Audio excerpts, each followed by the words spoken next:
Hi and welcome. You're listening to the X22 Report. My name is Dave and this is episode 660 and today's date is May 6, 2015.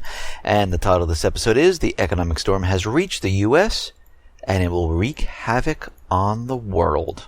Let's get right into the economic collapse news. Now we're going to head right out to Greece because the situation there is getting worse day by day. And we see the two institutions, the IMF and the EU, basically, they're obstructing negotiations with Greece. The main argument of the institutions for not securing a deal was that the Greek side had not submitted comprehensive proposals.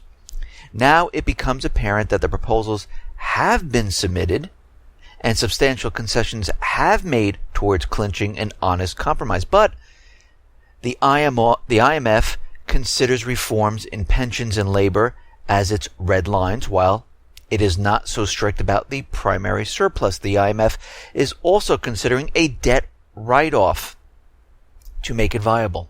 On the other hand, the EU considers the primary surplus an important issue and is against any debt write-down, while it is not so strict about reforms in labor laws and pensions. The overall result is that the institutions have red lines everywhere. Pensions, labor laws, primary surplus. With these facts, there cannot be any type of compromise. So right now, Greece is in limbo. And we see Greece is getting nervous. They have a huge payment coming up. They just paid something like 220 million euros. They have something like 700 million euros coming up. And it seems like they're implementing a form of capital controls on the people. Greece has revealed it will introduce a surcharge for all cash point withdrawals and financial transactions in a desperate attempt to raise funds. They're hoping by doing this, they will stop the people from withdrawing their money from the bank. And they're hoping to raise from these fees about $180 million euros. The penalty will be about €1 for every 1,000 euros transacted.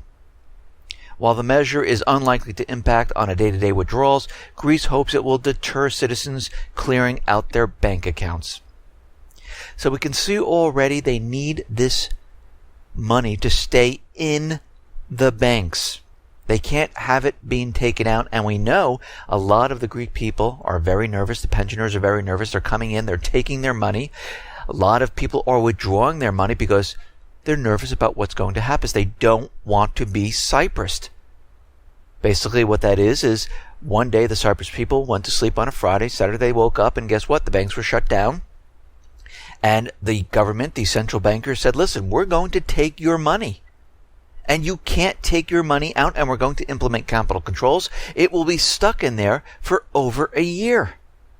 And we'll replace your money with worthless bank stock. And of course, they told them it was going to be 8-10%, and it went all the way up to 47%.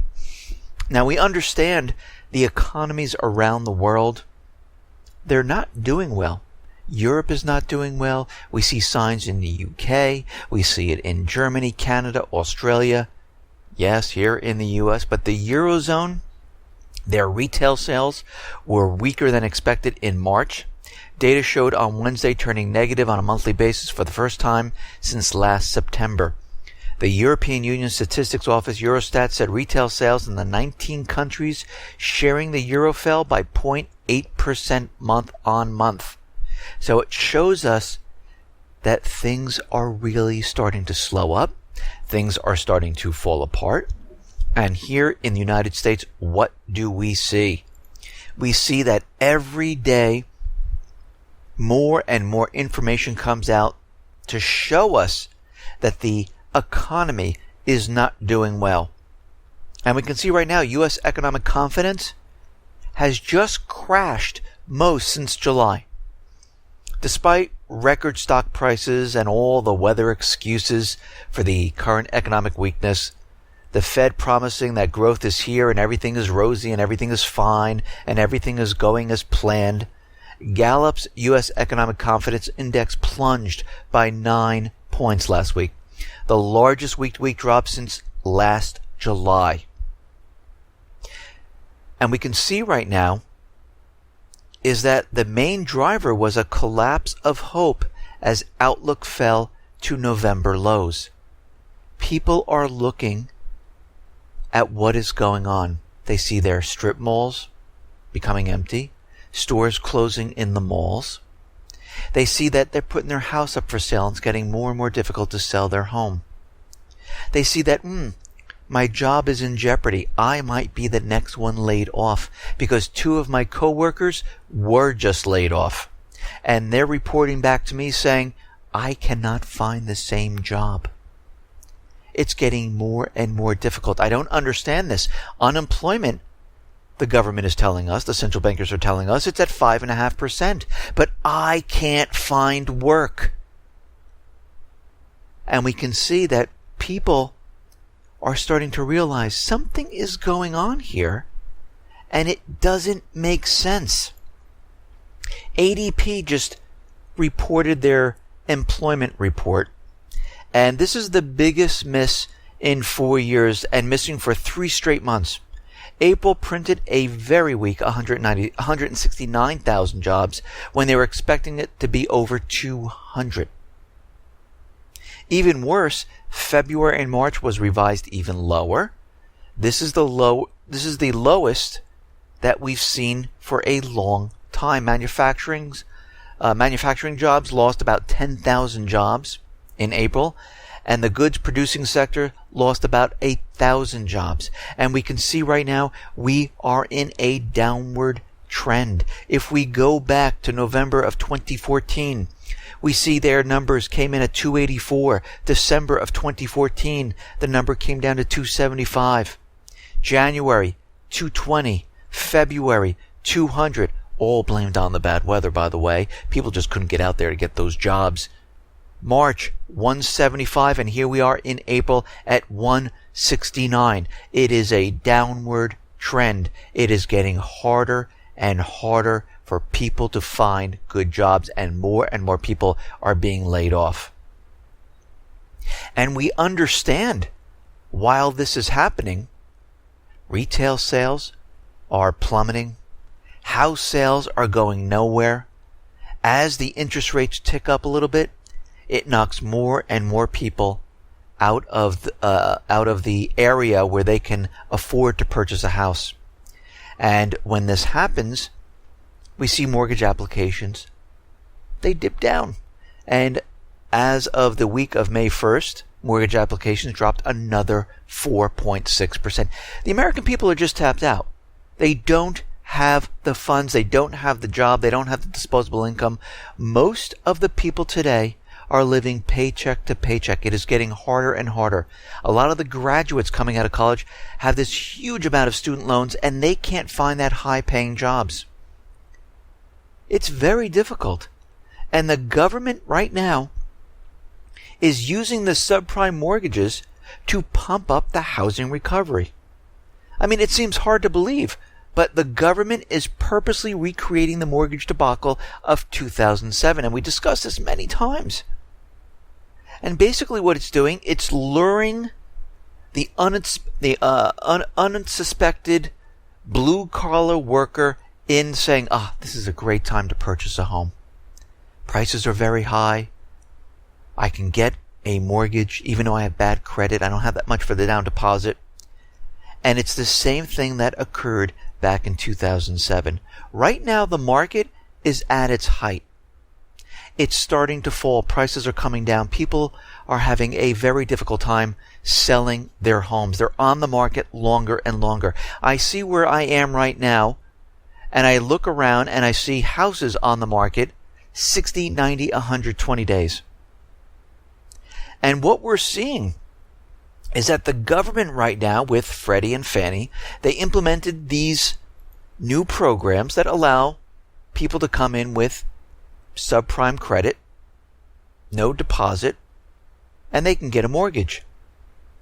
But when we look at the situation here, and we put it all together, what do we have? We have the employment to population ratio at 35-year lows.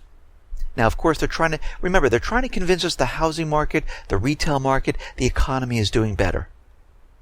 We have had a stagnant real wage growth since 2008, as low-paying service Obama jobs have replaced higher-paying production jobs. We have real median household income at 1989 levels and still 9% below the 2008 peak. We have mortgage applications 56% below the 2005 peak and hovering at 1996 levels. We still have 4 million homeowners underwater in their mortgages. We have housing starts languishing 40% below the long-term average. We have home ownership rate at 63.8%, at quarter of a century lows. We have mortgage rates at all-time lows. And still, they can't keep this housing market propped up. It's completely falling apart. And we have home prices soaring far above the inflation rate and wages because the Federal Reserve, in collaboration with the federal government, decided to create another housing bubble. If people do not have the money and they're not receiving the wages, and home ownership is at its lowest, how possibly is the real estate market doing well? It isn't. It's an illusion. It's fake. It's phony. These prices that you see are going to come down. And they're going to come down hard. You thought they came down hard back in 2008, going into 2009, going into 2010? It's going to be much worse because most of Americans are out of this market. Most of them have already lost their homes. They were foreclosed, short-sold. Some of them, yes, came back into the market, even though they don't have the ability to pay their mortgage payments. They really didn't have the money to put down again, but they wanted to own a home. And basically what's going to happen is they're going to be screwed once again. Because when this comes down, it's going to be awful. It's going to be horrific. I mean, first-time home buyers make up around 29% of all home buyers, near the all-time low. Normally, first-time home buyers are around 45%. So you can see already we're having a problem. And especially with the college graduates coming out now with this heavy student loan burden and without getting those jobs, guess what? It's going to get worse. I mean, you can get an FHA loan with a credit score as low as 500, as long as you have a 10% down payment. And once you hit 580, guess what? You only need 3.5%. Or there are some banks that say, you know what? We'll do 0. The FHA is exempt from the qualified mortgage requirement of 43% debt to income ratio. Many loans right now have a debt to income ratio around 55%. We are back where we started, but it's much worse. And it's not getting better. We see U.S. productivity has now suffered for the first consecutive quarter since 1993. U.S. output per hour for the non-farm business plunged 1.9%. This follows a 2.1% slump in the fourth quarter of 2014 and is the first consecutive quarterly plunge since 93. That's 1993. This was driven by a 0.2% decline in output as hours worked increased 1.7%, with manufacturing productivity suffering a 1.1% drop in the first quarter. Well, listen, welcome to the new normal. You are going to be working a lot more and you'll be making a lot less. And this is what we're seeing in the market today. We're seeing people working many jobs, long hours for lower pay. And this trend is continuing.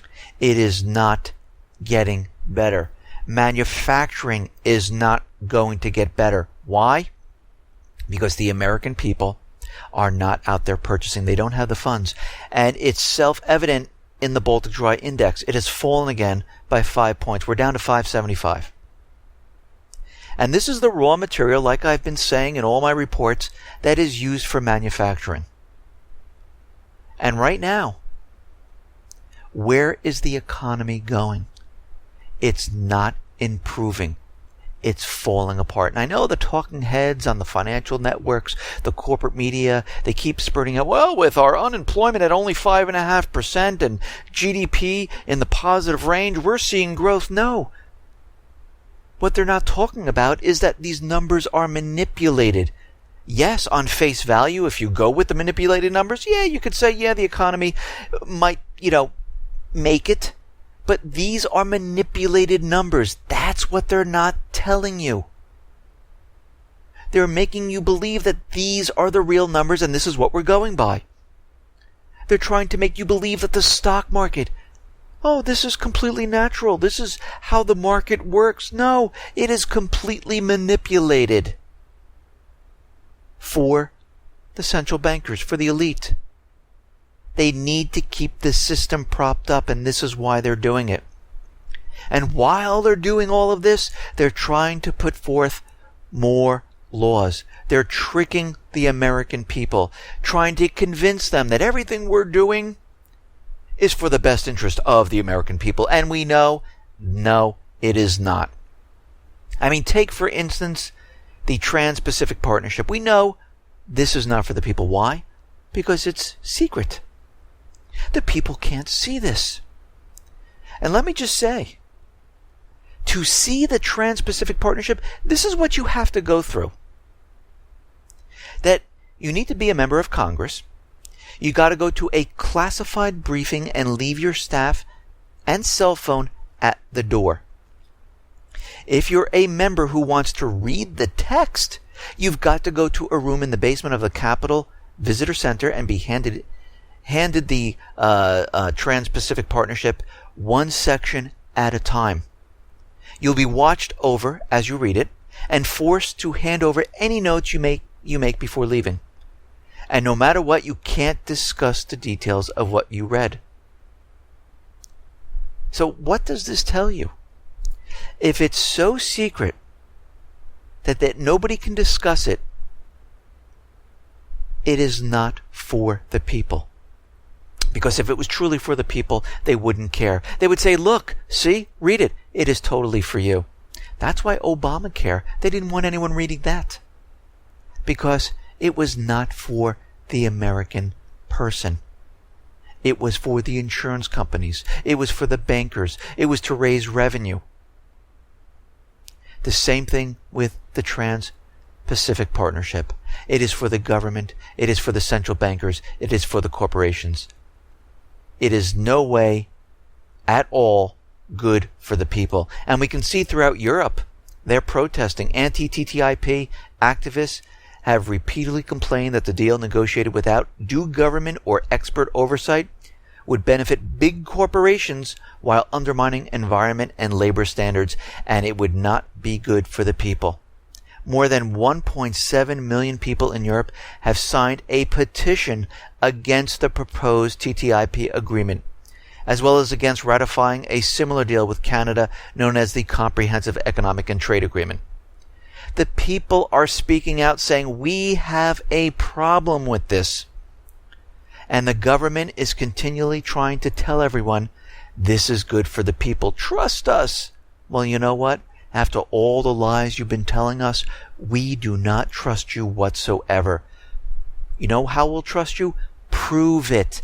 Let us see the document. Let us go through it. And we will be the judge if this is good for us or not. But guess what? They won't do that because they know that this is no way, no how, impossible to be good for the people. Now, we understand the United States is continually pushing sanctions on Russia. They want Europe to go ahead and renew the sanctions, and Europe is looking at this saying, well, it's really hurting our economies, and we're starting to suffer from this and lose billions of dollars.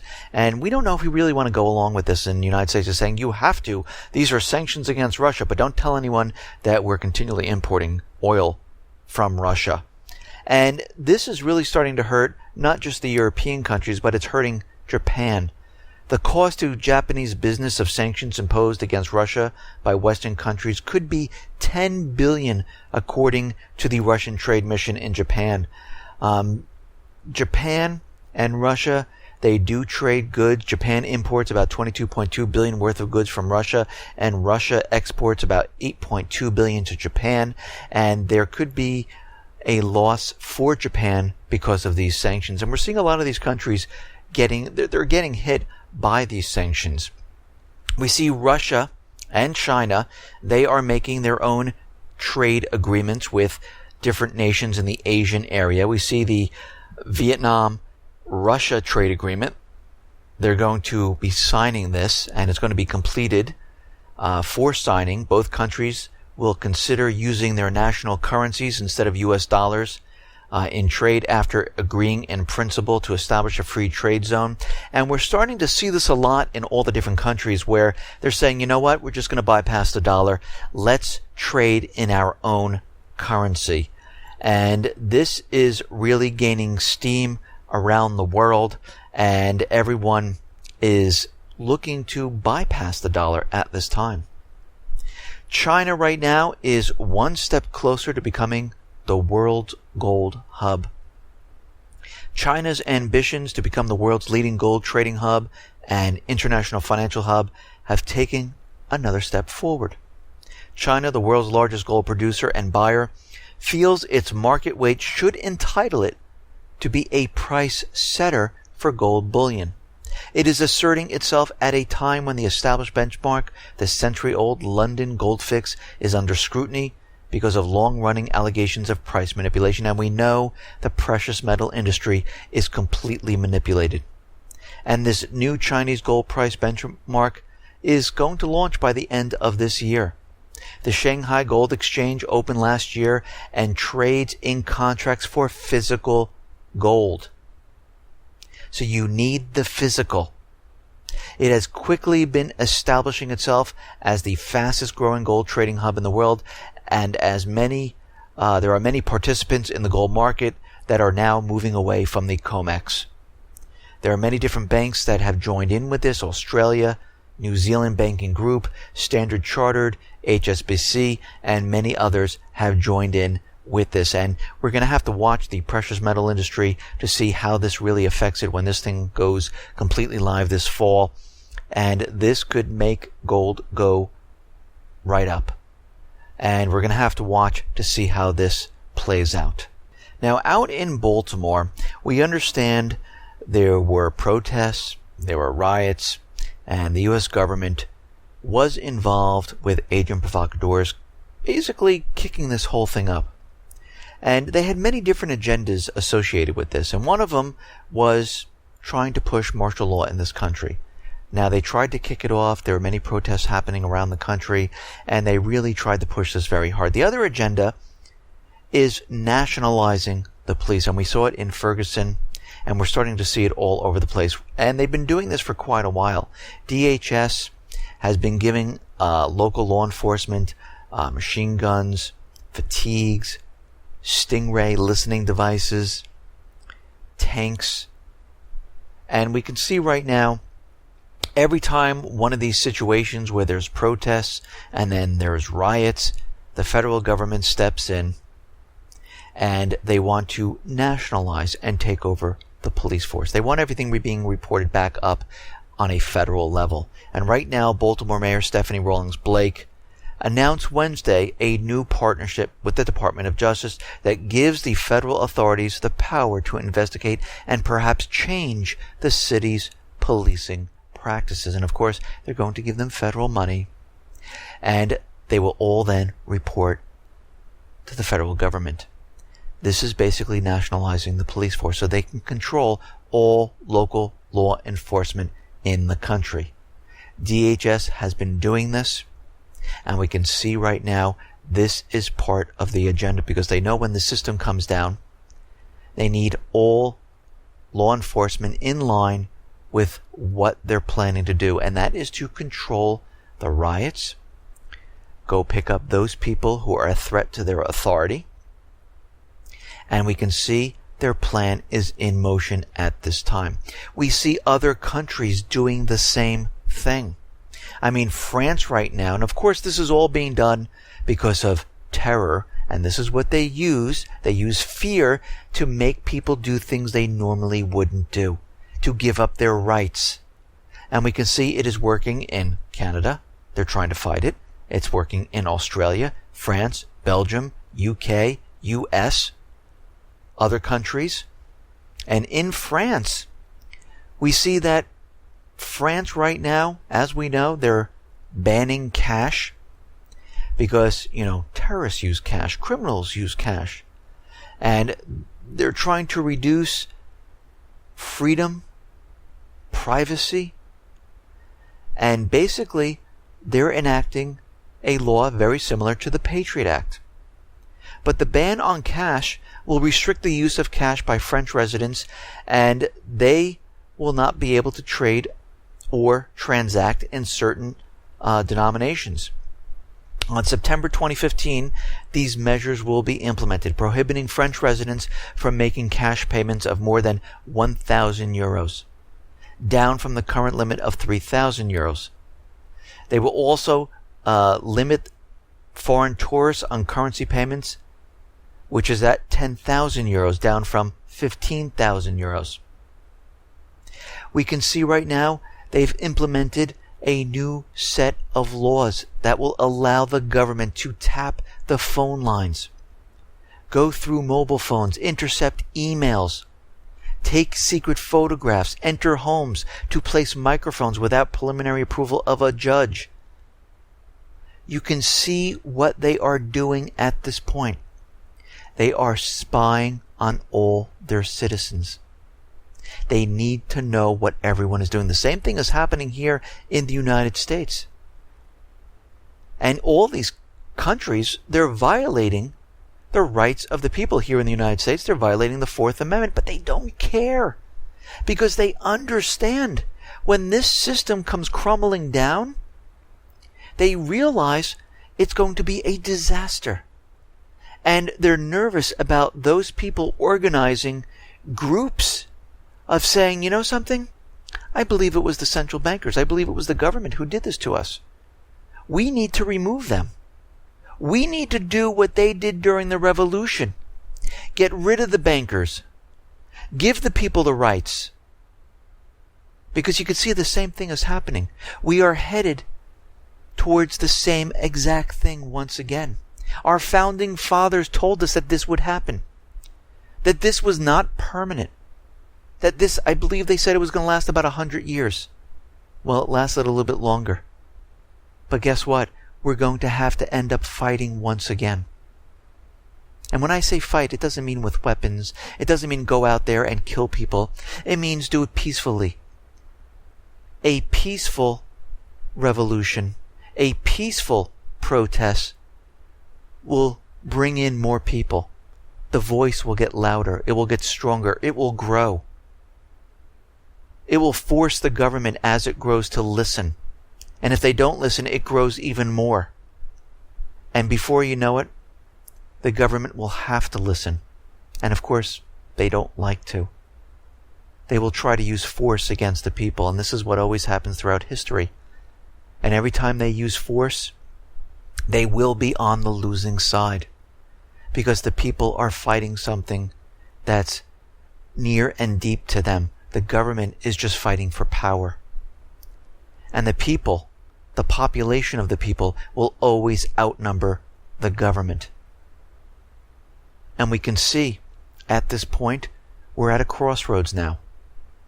Do we want to continue with this system? Or is it time for us to say, you know what, enough's enough? It is time for us to speak out. It is time for us to gather and peacefully protest the bankers, the government, and say, we're not doing this anymore. You do not represent us anymore. And that time is coming. There will be a moment in time where we will be able to do this. Now, out in Ukraine, we understand the U.S. government, central bankers, powers that be, they want war. And they'll do whatever it takes to get war. And right now we see that Ashton Carter is out there. And he's saying that the United States is now equipping the Ukrainian government forces with defensive weapons. And we know there's also lethal weapons being brought into here. We also know Congress passed a bill that will allow lethal weapons to be shipped off to Ukraine. But right now, let's just say they're using defensive weapons. because they need to counter the independent supporters in eastern Ukraine, who the U.S. military alleges are preparing for a fresh offensive. Ashton Carter says it does appear that the Russian-backed separatists in eastern Ukraine are preparing for another round of military action. Really? Well, let's think about this for a second. Ukraine tried an offensive back late 2014 going into 2015, and the southeastern people pushed them back. They were losing. The southeastern people were headed towards Mariupol. They were headed towards Kiev. They could have gone all the way, but they stopped. They said, you know something? Let's have peace. Russia put forth the Minsk II agreement, because the Minsk I agreement, no one, abided by it. They just decided, forget that. We want to get the southeastern section. So the southeastern people could have overrun the entire country and taken it over, but they didn't. And the U.S. government, NATO, Kiev, wants us to believe that they decided to stop. They wanted peace to allow Kiev to rearm, to build up their armed forces, to get training from the U.S. government? No, it makes no sense, does it? Why would they stop if they had the upper hand? What benefit would it be to them? There would be no benefit. So what they're telling us right now is a lie. It's propaganda. What they're doing is telling you they're getting ready for an offensive. They were the losing force. They are now building up their force, and they are getting ready for an offensive against the southeastern people once again. This is what's going on in Ukraine. And they're trying to convince everyone that no, Russia and the southeastern people, they're getting ready. But we had the Open Skies Treaty, Denmark, U.S., Germany, they've all been flying over the borders. They have not seen anything. There is no buildup whatsoever. They can't even show proof of satellite imagery. And I'm not talking about the black and white 1970 photoshopped images. I'm talking about the crystal clear color HD 3D images that they can see the insignia of the Russian forces on the uniforms or on the tanks, or at least show us the tanks, at least show us the forces. But they can't do this. You know why? Because they don't exist. The satellites are positioned right above. They can do this at any time. Now, the OSCE, they are saying they're unable to confirm the heavy weaponry withdrawal in Ukraine. And they're saying that we can't tell if Kiev is actually withdrawing because they're moving equipment all around. Some equipment ends right back to the contact line, then it's taken away, then it's moved back, and this is continually happening. It's basically what they're doing is they're trying to confuse the OSCE. And we can see right now the Minsk II agreement, the ceasefire agreement, was basically to have a ceasefire, establish a buffer zone between the southeastern area and the Ukrainian government, and they were both supposed to withdraw their heavy weaponry. But we can see that Kiev is continually shelling many of the areas in the southeastern area. They haven't stopped, and violations have been ongoing, and they've been recorded. But again, there's no penalty on Kiev with the Minsk II agreement. All penalties lay on the southeastern people and Russia. So if Kiev does something wrong, there's absolutely no penalties whatsoever. I don't understand how this agreement was made with no penalties on Kiev, but it's absolutely ridiculous. It is one-sided. We see now that U.S. warships are no longer going to accompany British or U.S. ships through the Strait of Hormuz. It seems that the propaganda has run its course. They were out there telling us that Iran is evil, they're the enemy, they're going to fire upon any ship. And now they're out there saying that there has been no more incidences out in that area, so we don't need the U.S. warships in that area. Well, there was never an incident. Basically, this was a financial matter with this Maersk Tigris ship. They owed a debt. They had a court order. They seized the ship, and once the debt is paid, they'll let the ship go. That's it. There was nothing else going on. All this was propaganda, and the United States government central bankers used it to convince everyone that Iran is ready to attack. But guess what? They're not doing it. It was complete propaganda, and there's nothing going on in that area. And we understand the United States government is working with Iran, with other nations, with the P5+1. And this has nothing to do with nuclear. And I've said this in the past. This has to do with getting into their natural resources, getting into their central bank, putting their natural resources on the dollar. Because we have to remember the goal is always the same. They need to get into Iran and Syria. These are the last two countries. And eventually they're going to have to double back and restore the puppet governments to all the other countries that they've overthrown. And if this method doesn't work, they will invade Iran. And we can see already they're preparing for this. The Persian Gulf states, like Saudi Arabia, Qatar, they're saying, listen, we need assurances that there's going to be peace in the region, but we need to be prepared if there isn't. So what they're saying is, if this deal falls apart and we don't get the natural resources and we can't implement a central bank and we don't put the dollar on the oil, then we're going to need to go to war. So we need weapons at this point in time. And the Persian Gulf states are saying, listen, we are requesting fighter jets, missile batteries, surveillance equipment. We definitely want the F-35 Joint Strike Fighter. I don't know why they want that. It's full with bugs and it's a complete disaster. But they're calling for all this weaponry because they know when things go south, if this deal is ever made, if the deal isn't made, they still want this equipment because they know eventually they're going to do what they're doing in Yemen. They're going to mount an offensive. That's it, period. I mean, Turkey right now has been looking at China for missile systems. Now they're looking at Russia for missile systems. And Turkey is part of NATO. They're playing both sides at this time.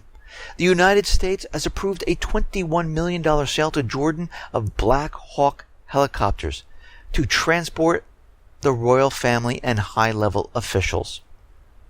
In Yemen, we understand the situation is getting worse day by day. Saudi Arabia is mounting a ground offensive. They tried once just to get in there, and they were pushed back by the Houthis. We see the Houthis now are gaining ground in Aden. They've taken over one of the neighborhoods. We see the U.S. is out there telling us that, oh, okay, we're doing the bombings, we're orchestrating everything that's going on there, and now we're going to give them humanitarian aid of $68 million. This is what they do in every country. They start a war, they bomb, they try to remove the government, and all the people they kill, hurt, maim, displace, they send humanitarian aid. So they're paying for the war, and they're paying for the damage, all at the same time. And if you notice, in each one of these countries, every time the United States gets involved, there's always a humanitarian crisis. Always. And they are the cause of it. And when I say the U.S., I mean the U.S. government. I'm not talking about the people of the United States. Just like when I talk about France, I'm not talking about the people. I'm talking about the government. Israel, I'm talking about the government, not the people. And we can see right now governments have their own agendas, and a lot of times it's not what the people want at all. Now in Iraq, it seems that the Islamic State is making moves in that country, and we have to be clear of what's going on here. The people inside Iraq, Lebanon, Libya, Yemen, these are the people who are sick and tired of the puppet government, and they want their country back. They threw in the Islamic State to create chaos. And every time they want to say that, oh, the Islamic State is making a move, oh, the Islamic State is moving on an oil refinery, most of the time, and I would say 99.999% of the time, it is the people of the country who want the country back. They are the ones who are moving towards taking over the country. And they're intermixing the Islamic State in there to say that they are the terrorist force. Now, they used to do this with Al-Qaeda, where they say, all these people who are against the new government, they are Al-Qaeda. But really what they are the people of the the country, who want their country back. And we can see right now the people in Iraq are trying to take over the oil refinery. And basically, this is what happened in Libya. The Libyan people were fighting in that country. They took over the oil fields. They took over the ports. They took over the refineries. The same thing in Yemen. Same thing's happening in Lebanon. And the same thing is happening in Iraq right now. Out in Syria, we see Assad is going to reinforce his troops in northwest Syria. It looks like he's having major problems. And we see right now the United States government central bankers, they are on the path right now to do something in Syria, because we could see already the propaganda coming out of the United States saying, listen, we know that Syria is using chlorine gas, and now the U.S. is leading an effort to assign the blame on Assad. And they're doing this once again, just like they did with the sarin gas, which was completely a false flag event. And they do this time and time again because they're trying to show that he's a dictator, he's killing his own people. But it makes no sense because the people of that country voted for him. It was a landslide vote. He's in power. And the only group in Syria that's been using chlorine gas is the Islamic State, is the Free Syrian Army, the rebels that the United States trains. And we can see the Free Syrian Army, they want a safe haven in Syria from all the places where the Islamic State moved Assad's troops out. And now they're saying they own this territory. So this safe haven they want the protection from the United States. And right now, NATO is going to attempt an interim government in these areas, almost like the Libyan model, to try to force the country away from Assad. So they could say, this portion of the country is no longer part of Syria, which means we can establish a U.S. base there, which means NATO can come in, which means we can fight from these positions. This is what they've been doing all along. Now, while this is happening, the Islamic State is headed towards Damascus to get who? Assad. Now, of course, we have more and more propaganda coming out of the U.S. corporate news and the U.S. government central bankers. They're trying to convince us now that the Islamic State is opening up a 5-star resort in Mosul. And they're saying that, not many people are going to go there. Most of the people in this hotel are going to be maybe the Islamic State leadership, which makes no sense. Think about it. They're going to open up a hotel, and the Islamic State leadership is going to go there. Well, isn't this the perfect time to get them? They know, you know exactly where they are.